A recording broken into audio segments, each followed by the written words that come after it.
The ancient concept of four elements, earth, water, fire, and air, expanded to a belief that every substance on earth was made from a mixture of these elements. However, many substances, including mercury, sulfur, and gold, did not fit this idea.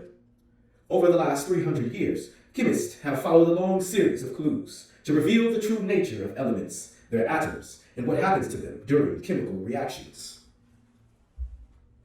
Elements can exist in three states of matter: solid, liquid, and gas. At room temperature, most elements are solids, 11 are gases, and only 2 are liquids. However, elements can change from one state into another.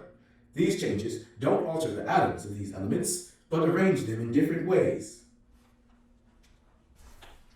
An atom is the smallest unit of an element. Atoms are too small to see, even with the most powerful microscopes. But they are everywhere. They consist of smaller particles called protons, neutrons, and electrons. Every element has a unique number of protons.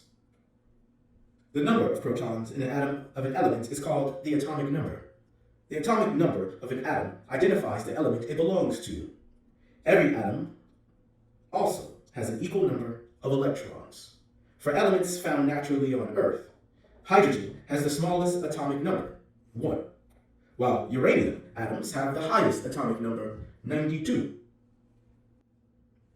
The electron is the tiny negatively charged particles in an atom, are called electrons. They are involved in the way the atoms of an element react and form bonds with the atoms of other elements. The shell. The electrons in an atom move around the nucleus. They are arranged in layers called shells. When reacting with each other, atoms tend to fill up their outer shells to become more stable. The neutron. As its name suggests, neutrons are neutral particles, which means they do not have an electric charge. A neutron weighs the same as a proton, and much more than an electron. The proton.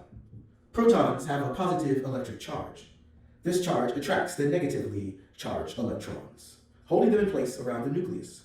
Because each proton's charge is cancelled out by the equal charge of an electron, the atom has no overall charge and is therefore neutral. The nucleus. The center core, or nucleus, of an atom is made up of protons and neutrons.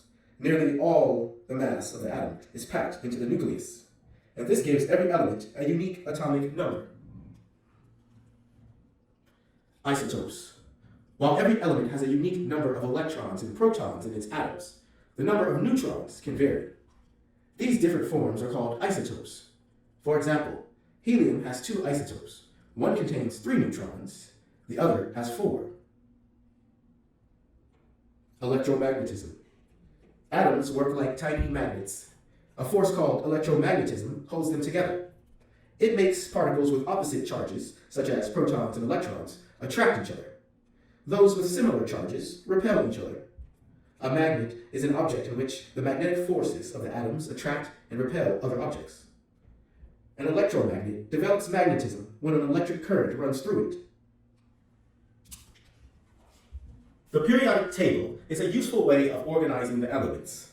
It arranges the elements in order of their atomic number, which is the number of protons in the nucleus of an atom, and is unique to every element. The table also divides the elements into rows, called periods, and columns, called groups. The chemists who devised the table arrange the elements based on the similarity of certain physical and chemical properties. Every element has a unique symbol of 1 or 2 letters. These symbols ensure that scientists who speak different languages do not get confused while describing the same element. The atomic number is the number of protons in the nucleus of this element's atoms. The first letter of a symbol is always a capital, but the second is lowercase. The atomic mass number is the average of all the atoms of the element. It is not a whole number because there are different isotopes or forms of each element, each with different numbers of neutrons. Periods. Elements in the same period or row have the same number of electron shells in their atoms. So elements in period 1 have 1 electron shell, while those in period 6 have 6 electron shells. Groups. Members of a group or column all have the same number of electrons in their outermost shell. For example, group 1 elements have 1 outer electron, while group 8 elements have 8 outer electrons. The elements can combine in different ways to make 10 million compounds, possibly more. As well as learning about the physical and chemical properties of elements, chemists also want to find out how and why certain elements react with each other to form compounds. Chemical reactions are happening all the time. During a reaction, substances change into new substances. The bonds that hold them are broken and then remade in a different combination. A mixture is a combination of substances that can be separated by physical means, such as filtering. It is not the same as a compound, where the ingredients are connected by bonds and can only be separated using a chemical reaction.